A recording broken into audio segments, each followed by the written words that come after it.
مساء الورد عليكم. في مجول بعت لي بيقول لي شغال مع مهندس خلص له القواعد وفاص ملح وداب.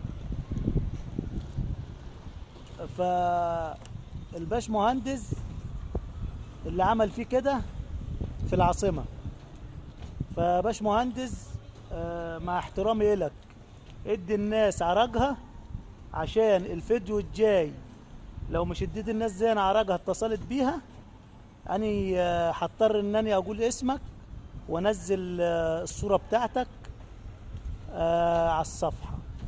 فمع احترامي لك، الناس عملت لك الشغل المطلوب وانت صرفت المستخلص وجلبت، فيا ريت تدي الناس حقها، ادي الناس حقها عشان الفيديو الجاي الناس لو مش اتصلت عليا وقالت لي انا خدت حسابها انا هنزل الصورة بتاعتك وهيبقى في كلام تاني. مساء الورد عليك.